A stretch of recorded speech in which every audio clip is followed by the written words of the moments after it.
my client was a beneficiary of that debt share when he was granted bail then on the 17th of May 2021. But unfortunately,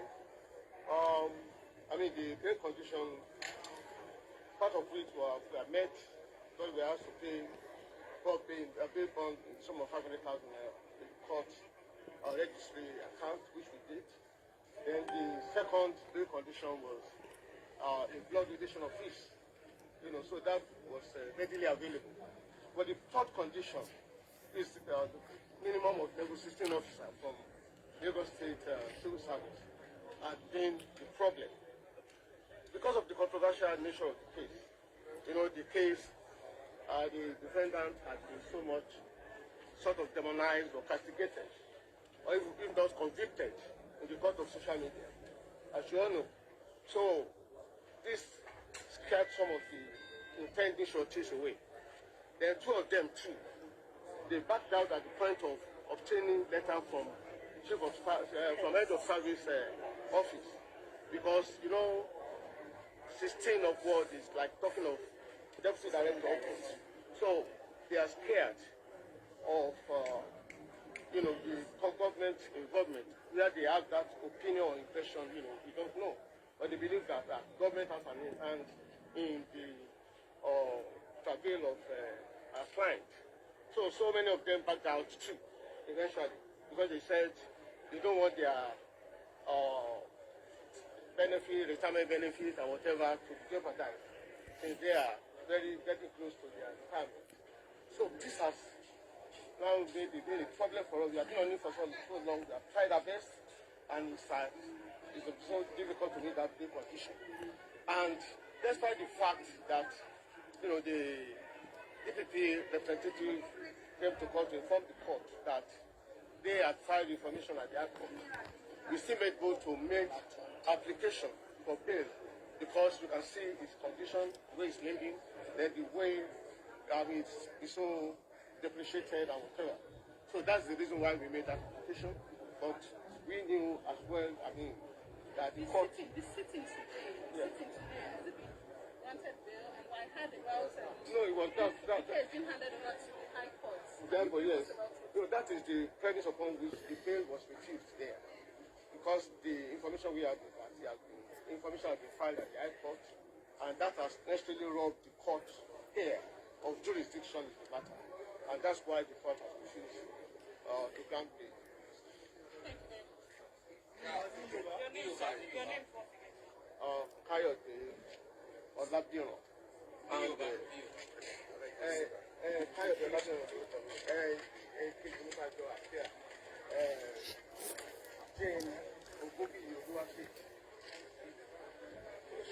See Baba IJESHA. That's Uncle Yomi. Ìwọ́n tó bá bá bọ̀ máa wá fún yín update lórí page mi.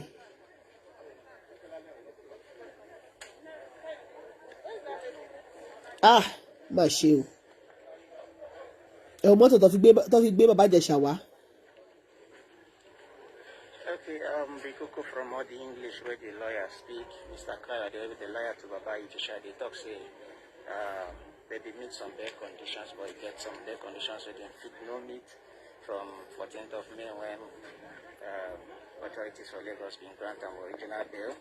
And now, sake of that one, they don't fit complete the whole bail conditions, and it's today for the since that time. And today they don't bring and come magistrate court. But the coconut, they say the magistrate court come they talk say they don't get jurisdiction to do much.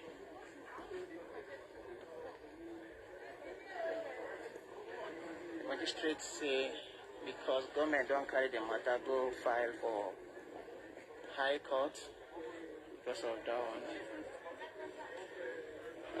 High Court, and as if you say High Court don't get the case, then will be Magistrate Court if you do anything better than to keep him in detention pending when they will go trial for High Court. And date for the trial for High Court will be on July 13th.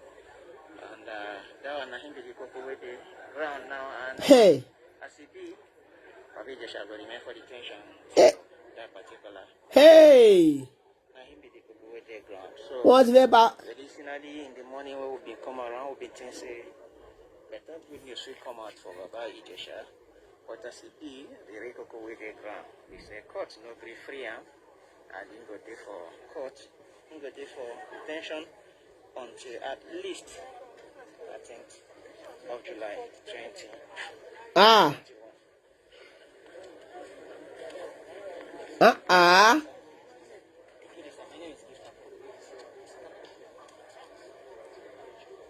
Ah! 371. Hey!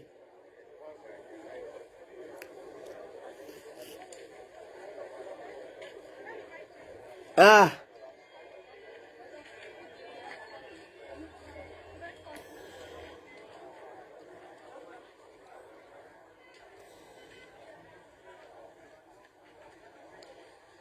Now still all this session day for court here today, sake of Baba IJESHA, where they face case of alleged sexual assault on a minor.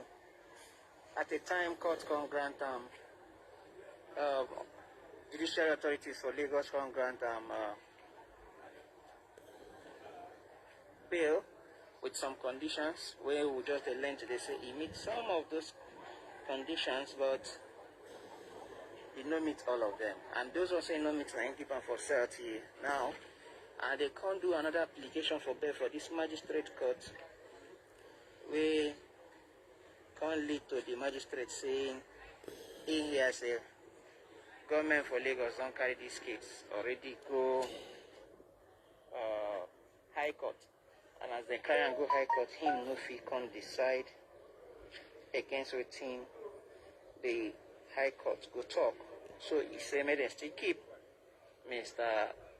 Baba IJESHA for Stacy ID. They treat him well. They say may they give him good medical treatment sake of in deteriorating health, but saying go there until at least July 13th, when they go now carry and go high court to look into a matter for high court. Hey! I make everybody gather here, both for up, for down. Everybody get interest for this case because it's like the biggest case for Lagos presently. And we there since morning to touchlight wetin dey happen. In the morning when him been land, we been not even noticing na him be Baba IJESHA because they mix him up with some other suspects wey follow this particular van come. They carry plenty of them come with this van, this police RRS van. I see one in the drop from inside the van, even noticing na him because they cover him. Him wear face mask wey cover him face. But I notice say as in the drop, him been the limp. Him been the limp when in they come down. And now we want to talk to, after the whole court procedure this morning, we want to talk to the prosecuting officer. We want to talk to us now on top what really happened from the angle of the prosecuting officers. Hope we'll listen to them.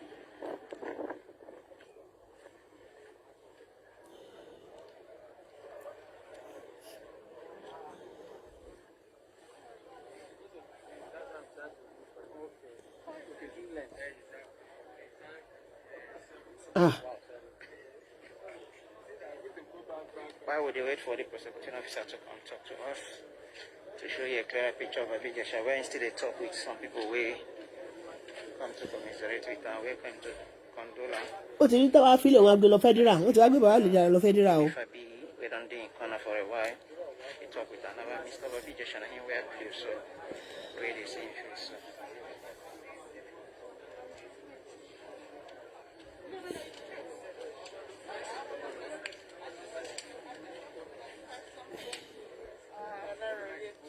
Please, okay.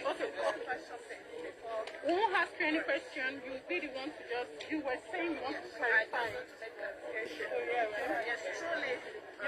For record purpose, kindly introduce yourself. Okay, I am Kedozoye today, Lieutenant of Police, the officer in charge of Lagos section, Nigerian Police, Lagos State Command. Mr. Warren Waju, Dominica, was granted bail during the some strike. And based on the condition given, we couldn't meet up the condition and was properly charged today. And I believe the court has granted, the court has stated all, and the court has already said, because the case is already filed before the High Court, and DPP has already taken over the case from the police.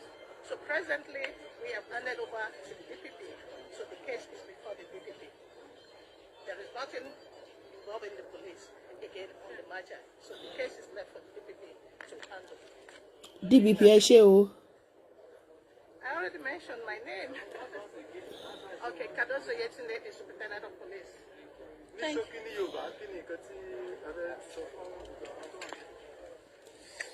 Ṣé ní bínú torí Yorùbá mi? Okay, ohun tó ṣẹlẹ̀ ni pé during the strike, actually the Attorney General and the CJ and the NGOs agreed in order to congest the cell, and it was among those people we put before the magistrate. So nígbà yẹn, àwọn magistrates tí wọ́n jókòó, wọ́n grant them bail. But condition tí wọ́n fún pé family ẹ̀ láti wà bẹ́ẹ̀ nínú wọn level 16 fún láti wà bẹ́ẹ̀. But level 16 tí àwọn agbẹjọ́rò ẹ̀ mú wá, ó wá jẹ́ wípé because akọ̀wé sí ilé head of service kalẹ̀ mọ́ bóyá ẹni yẹn jẹ́ level 16 àbí kò jẹ́ level 16. Head of service then reply wá wípé ẹni yẹn kì í ṣe òṣìṣẹ́ ibi. So for we have little to do. The only thing we can do is to get the person. Okay, wọ́n bá díẹ̀ ká lè ṣe ẹ má bínú torí pé Yorùbá mi lè má dán mọ́rọ̀ but at the same time màá sọ fún ṣe lè. And the prosecuting officer from the government end, now they talk to us. They repeat the details what have been done telling her before, say, then try to like get way to follow up the bail conditions, everything, where they've been give Baba IJESHA or the fits no meet up. And now they don't carry and come another court, magistrate court to collect bail. The court still no fit free and sake of say Lagos government don't already carry this case, go enter police, don't go enter high court. Now Baba IJESHA seems so frustrated. If you look at him there in the sweat, they see him they blinking eyes like person with they shed tears.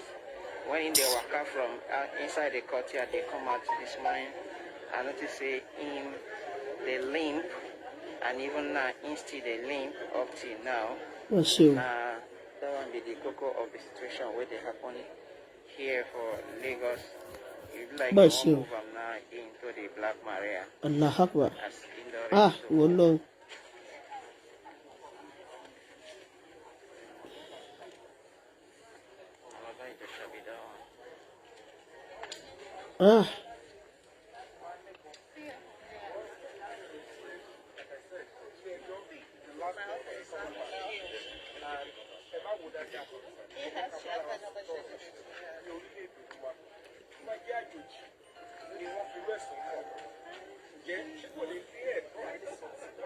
So, sorry, madam.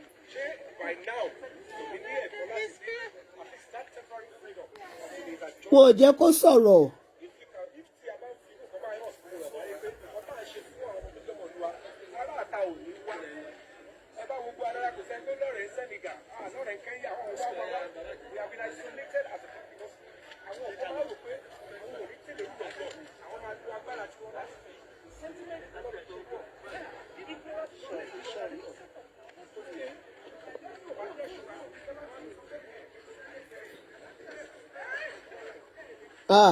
But she Number of IJESHA be that now this right, and they use carry and go back to this the CID where they've been locked on before. But she Giving the area right away.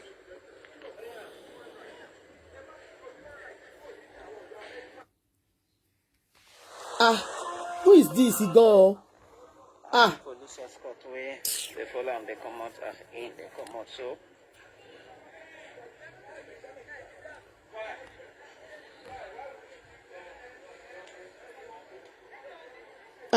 tí máa ń ṣò nǹkan bá ẹ má pè mí tẹ́ bá pè mí nọ́mbà yìí máa ṣò tó bá ṣò mi ò sí bẹ́ẹ̀ tí bá ti ní kẹ́ pè mí ẹ má pè mí tẹ́ bá pè mí tí nọ́mbà yìí bá ṣò it's not my fault èèwọ̀ máa ṣe ṣòwò ní kẹ́kọ̀ọ́ ẹ máa kọ́ tí nọ́mbà yìí bá wá ṣò sí ẹ sọ pé wọ́n mọ̀ ṣò nọ́mbà yìí jẹ́ kí kìíní yẹn blọ̀.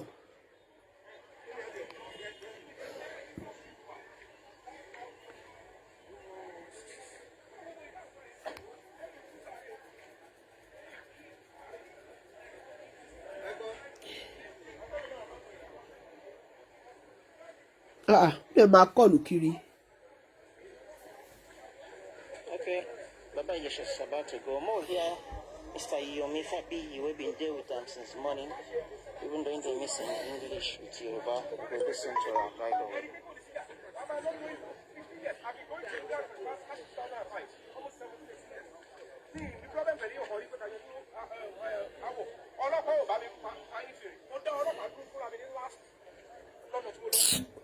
Kọ́lá ẹ jẹ́ kí kìíní blọ̀. What do you want to say? But I just want to talk. You don't love to talk to me.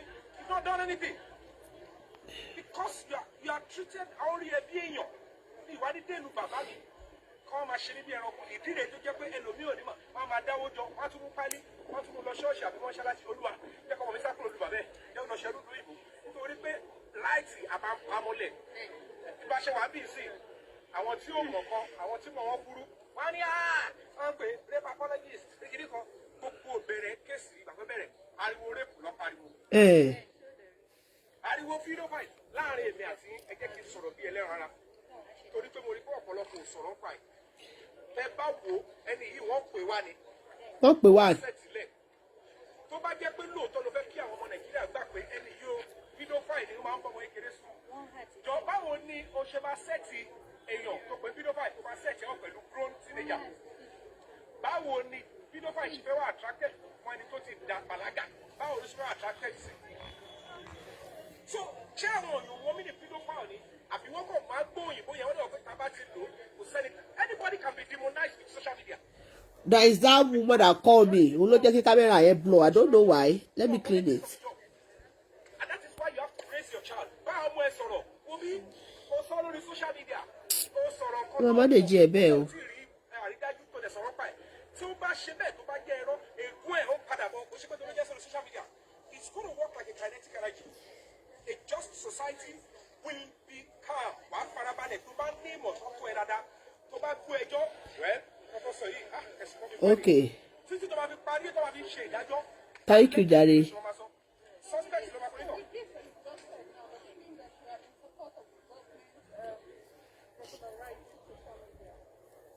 Everything that we have in this country is being regularized by the government.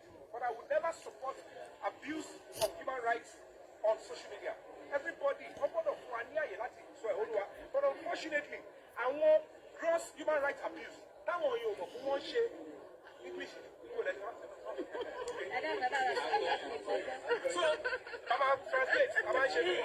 So, English. Basic honest truth is that our conduct as the masses is one of the reasons why we will fall into the hand of the government trying to regulate and trample on our rights. But if the government and the people, we all understand human rights, even when you want to talk online or offline, you will be so guided that the government will not have a loophole, a lacuna, to say they want to use it to cage and gouge our human rights. So I would never support the government to gag or to abuse human rights with social media. There must be freedom of expression. But freedom of expression, of course, cannot be guaranteed if you mess up. You can express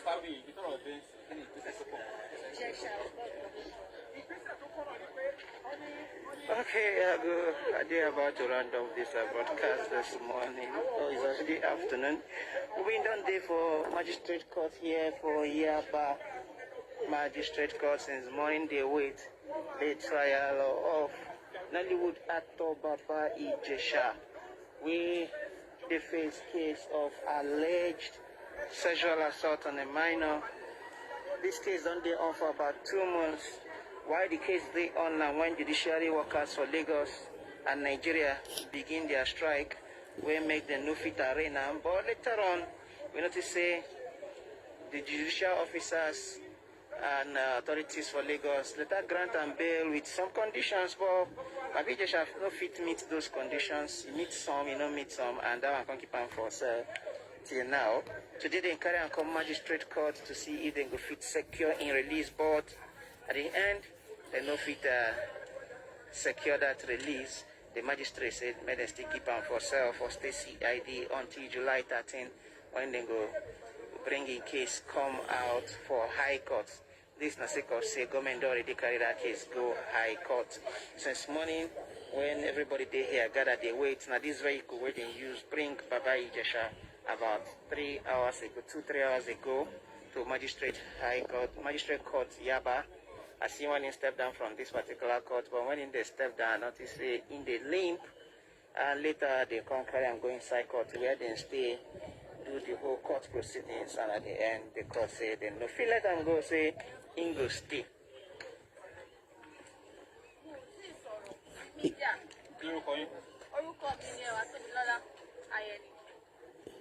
And the person in question, Mommy. And last ìgbà tí ọ̀rọ̀ ti ṣẹlẹ̀, mi ò tí wá sórí social media. No, ọkùnrin, ìyẹn Baba IJESHA. Àbúrò Baba IJESHA ni mí. What does that mean? Ẹwà Tómilọ́lá lórúkọ mi. Ayẹni. Bẹ́ẹ̀ni, I'm a niece to him. Oh, okay. So ẹ jọ̀ọ́, mi ò tí sọ̀rọ̀ lórí social media. Gbogbo àwọn tó mi ò ready àti dárúkọ. But nǹkan tẹ́mi mọ̀ ni wípé ẹ̀san máa ké o. Ẹ̀san máa ké. Àwọn ìjọba dẹ̀kẹ̀dẹ̀rẹ̀ kan gbìyànjú kí ẹlẹ́ṣẹ̀ kó má kú sípò ìkà.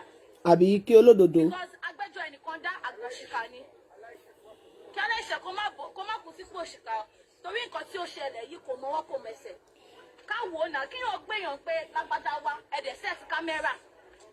Gbogbo nǹkan tẹ́tí ní pé kọ́mọ yẹn ṣe ni ó ń ṣe. Fún ẹni yìí lórí ọ̀fẹ́ àti ẹ̀ ti sọ̀rọ̀ kẹ́ ẹ gbọ́ títí ẹ̀. Kò sọ̀rọ̀ o. Ó wà ń bẹ̀ nísìn ara ò yá. Kò ní freedom, kò lè jáde. He can't do anything. He's just useless. The family too are useless. We can't do anything because we cannot leave our family to be in pain and we are happy. Kò possible. Ògbóná ilé wa nìyẹn kò dẹ̀ gbọ́dọ̀ wo.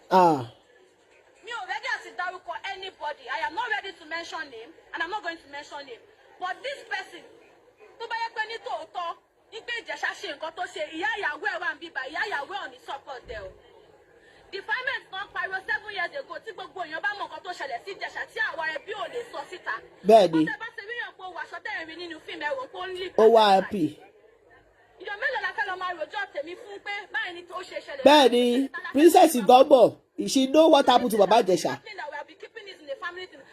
you decide to bring it to the public. Yeah. Ṣé princess yìí fún ara ẹ̀ ṣó ti sọ iye ìgbà tó ń fún ara ẹ̀ ti bá aṣọ sí wọ́wọ́ níwájú Ìjẹ̀ṣà pé kí Ìjẹ̀ṣà bá òun sùn. Baba IJESHA ò lè ṣe now. Let's talk it. Ó lọ́ọ̀bùrò tó gbójúlé o. Ó ní òye ìgbà tí princess yìí fún ara ẹ̀ tó máa pe Ìjẹ̀ṣà pé ẹ níbo lo wà mo ṣe ọbẹ̀ ọ̀fadà tán. Ilé tó níyàwó láti ẹ̀gbà pé ìyàwó ọ̀sìn Nàìjíríà ó dẹ̀ mọ̀ pé ìyàwó ẹ̀ wà ń bẹ̀ ó ní àbúrò ó lẹ́gbọ̀n. You claim to be a friend to somebody and you are also the enemy. Why are you a friend enemy to him? Princess ló bá tiẹ̀ jẹ́. Gbogbo I will tell you one story now. Nígbà tí Ìjẹ̀ṣà lọ ṣe WAEC, ṣé mo bí tí Ìjẹ̀ṣà ti ṣe WAEC? Ìyá You came to the social media and said, ṣé ẹ̀ṣẹ̀ ní pé o help ẹ̀ lọ sí school? ìyá ìyàwó ẹ̀ ló rán lọ school. Move him down to where he did his WAEC in Ìkòròdú. And you are claiming as if Ìjẹ̀ṣà depend on you. Please, I am begging the social media. I am begging the entire Nigeria. I am begging the government. Gbogbo ìjọba ni mo bẹ̀. Kọjọ. Kí wọ́n jẹ́ ká fi ọwọ́ ká fi wo kíní ìdára ká farabalẹ̀ ká wo ẹ̀ṣẹ̀ yìí pé Ìjẹ̀ṣà kò lọ́wọ́ kò lẹ́sẹ̀ ní nǹkan tó fi ṣe. Bẹ́ẹ̀ni. Okay, when you Bayomi said earlier, Okay. when you call somebody a pedophile, Okay. you should understand pé ẹni yìí ọmọ kékeré nìkan ló máa interest ẹ̀. Not àgbàlagbà. I have lived with him all my life. Kò dẹ̀ fọwọ́ kàn mí rí. At least I'm a distant family to him. He could say we are not born of the same father and the same mother, and he should abuse me. But he never did so. He made me who I am today. I am who I am because of God and because of him. So tó bá yẹ pé yàn tó ń bá ọmọ kékeré sùn ni àbí nǹkan ṣe kíní kan, a sì máa gbọ́ ìròyìn ẹ̀. Nítorí pé wájú kíkẹ́ wọ́n fẹ́ do internist, àwọn fẹ́ Spanish image ẹ̀. Ṣé ti bá Baba IJESHA sọ̀rọ̀? Báwo ni wọ́n ṣe ń tọ́jú wọn sí ibi tán fún wọn sí lára? Kò síyàn sí ó ní ìtọ́jú nínú ara mọ́ torí kò ń ṣe lè bàbá kò dé ṣe lé ẹ̀. bẹ́ẹ̀ni. kò síyàn tó máa sìn mọ́nú ilé tínú ẹ̀ máa dùn abọ́sibọ́sí pé kò rí ta kò rọrùn kò rí anything ó kàn ń gbé bí ẹranko tó fi ajá gan tíyàn bá tọ́jú ajá sínú cage tó bá tó tàn kan yàn á free ẹ̀ bóyá ṣeré play around not to talk of a human being who has the right to freedom. You said something the other time that princess was saying.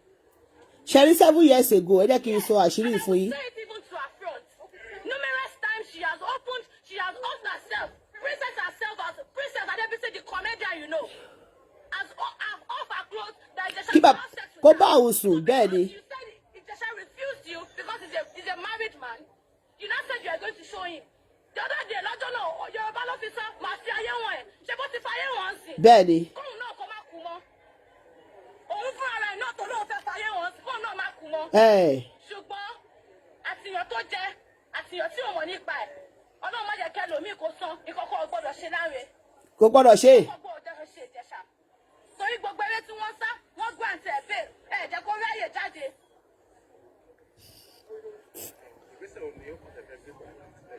Kò sí ìgbésẹ̀ kankan tá a fẹ́ gbé jù ní pé kí àwọn ìjọba kí wọ́n fi ojú ṣùnùkùn wo ọ̀rọ̀ yìí kí wọ́n dẹ̀ dájọ́ tó yẹ àti tó péye kí wọ́n gbọ́ lẹ́nu ọ̀tún kọ́ gbọ́ lẹ́nu òsì torí láti oṣù méjì tí nǹkan yìí ti ṣẹlẹ̀ kò síyàn tó gbọ́ ha lẹ́nu ọmọ lẹ́nu ìyàn tí nǹkan ṣẹlẹ̀ sí ọmọ tí adẹ̀ ń sọ yìí náà fẹnu ara ẹ̀ sọ wípé Ìjẹ̀ṣà ò bá òun sùn kí lẹ́ta wá ń dì í mú. Please, your name once again, please. My name is Ewatomilola.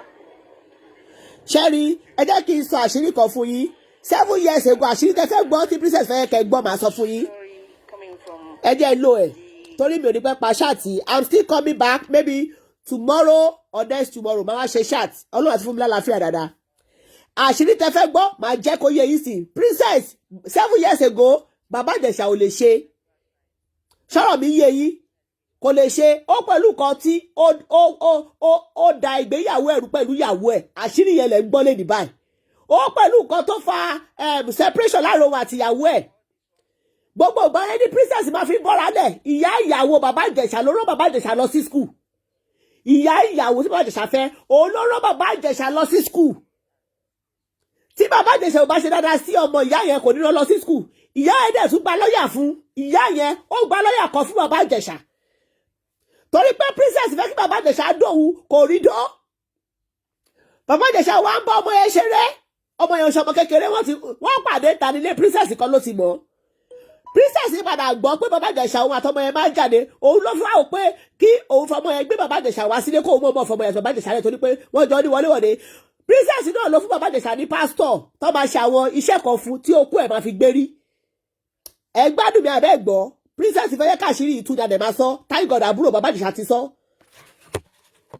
ó ti sọ ṣé ẹ gbádùn mi now ó kọ bàbá Ìjẹ̀ṣà ti ń ṣiṣẹ́ princess wants him back ṣé ẹ gbádùn mi àfẹ́ sọ̀rọ̀ ẹ̀ a máa sọ ó kọ bàbá Ìjẹ̀ṣà ó ti ń ṣiṣẹ́ báyìí princess wants him back ó wá rí pé bàbá Ìjẹ̀ṣà ti fall in love pẹ̀lú ọmọ yẹn òun ló ṣe wá ba tiẹ̀ jẹ́ ṣẹgbẹ́ rẹ̀ gbọ́ kakú fọ́ lójú àṣírí tẹ́ ẹ̀ gbọ́ ẹ̀jẹ̀ kakú fọ́ lójú 7 years ago oko bàbá Ìjẹ̀ṣà kò ṣiṣẹ́ tẹ́ bá gbọ́ pé sister Bukky Black nígbà tó ń jáde ní Germany wọ́n ní àwọn máa wò bàbá Ìjẹ̀ṣà pé òkòbó ni ìpè ṣe kò lóbìnrin ni torí pé ọkọ òṣìṣẹ́ abúlé burúkú lè rí àdúgbò tó ń sórí ẹ̀ dàrú I'm saying what I don't know ọmọ information tí mo gbọ́ retí ẹ̀ àbò pamọ́ ṣé lásán lẹ́rù bí a mo jáde fún bàbá Ìjẹ̀ṣà ni àìmọye ọkùnrin tó bá ní challenges now that one doesn't mean princess ló fẹ́ tó àṣírí ẹ̀ ó fẹ́ yẹ ká yé mọ̀ kan tó ṣe bàbá Ìjẹ̀ṣà òun ló fún bàbá Ìjẹ̀ṣà ní pásítọ̀ tí bàbá Ìjẹ̀ṣà fi ṣe àwọn iṣẹ́ sára ẹ̀ tí okó ẹ̀ fi dáhùn padà ṣé ìgbádùn mi princess wá wò pé okó yẹn ti dáhùn padà ó fẹ́ wá fọ lẹ́nu bàbá Ìjẹ̀ṣà kò gbà fún mọ́ òun ló fi wò pé ó yá bàbọ̀ kí kúkú bá tiẹ̀ jẹ́ òun kọ́ ló rán bàbá Ìjẹ̀ṣà lọ sí school ẹ̀sìn wẹ̀ ẹ jẹ́ kára mi yá Ọlọ́run fún mi àlàáfíà njọ́ Saturday àbí Friday I'm coming out live and direct mo fẹ́ kẹ́nìkan sọ̀rọ̀ ni àbúrò bàbá Ìjẹ̀ṣà ti sọ̀rọ̀ so we will be bringing it more ibi tí princess tó bá ti dóbi tí bàbá Ìjẹ̀ṣà bá ti rape kó gbé bọ́ta I don't want to say this story before we are keeping it right now àsìkò ọ̀rọ̀ ti tó lásán lè rí bá mo sunkún ni bẹ́ẹ̀ bá yéèyàn jẹ́ Lásán lè rò bí amọ̀dúró ni. I have my proof, I have my facts. Baba Ìjẹ̀ṣà sọ fún pé, you know my spiritual problem. You are the one that give me pastor. Princess náà sọ pé, yes, I give you pastor. Because you want his dick. Òṣìírè, Omadi. Princess Imani. Now, you want to kill him. You want to kill his career. You want to kill him. You want to kill his career. Find your own dick. Èyàn ò lè rí bẹ́ẹ̀ yẹn kódà obìnrin ò lè dàbí ẹrù olè kódà bí olórí burúkú àgbákò obìnrin. Kò expect kọkùnrin fẹ́.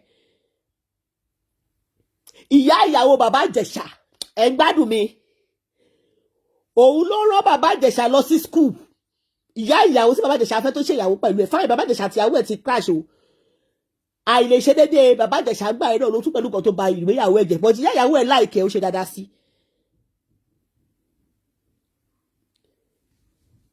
Someone say, why will you say so, sister? Keep it. Why will I say it? His family know everything. His family know everything about Baba Ìjẹ̀ṣà. So nobody is talking. When they give me the secret, shake it out. They want to shake it. And the country saw it. So I need to say it. And the country speak it out. I need to say it. Àìmọ̀ yọ ọkùnrin tó kọ ẹ̀ máa gbérí tí wọ́n báyìí báyìí tó yẹ pé ó máa láwọn challenges kọ̀ọ̀kan tó máa ní tó kọ yẹ ò ní gbérí mọ́ kò ní function. Princess ti bọ́ra sí wòwò tó tọ́ ni níwájú bàbá Ìjẹ̀ṣà bọ́ bàbá Ìjẹ̀ṣà ò lè ṣe òun ló fún ní pastor tó ṣe àwọn spiritual gbogbo bó ṣe ṣe spiritual I know everything. Tí princess bá fẹ́ jẹ́ ká bá òun ta gbogbo ẹ̀rú ká tú ká kí gbogbo ẹ̀ fọ́ ká kí gbogbo ẹ̀ dànù kí gbogbo ẹ̀ dàrú. Check that now. Òun ló mọ àti wáyé olúlọ̀gù bí bàbá Ìjẹ̀ṣà ṣe gbà wòsàn. Ẹ gbádùn ni. Who is these people? Òun ló mọ àti wáyé olúlọ̀gù. Princess ló tún mọ àti lọ òun ló mọ bí bàbá Ìjẹ̀ṣà ṣe rìn. Tára ẹ̀ fi dá ṣé dandan ní kó dún ẹni. Ṣé dandan ní kó dún ẹni?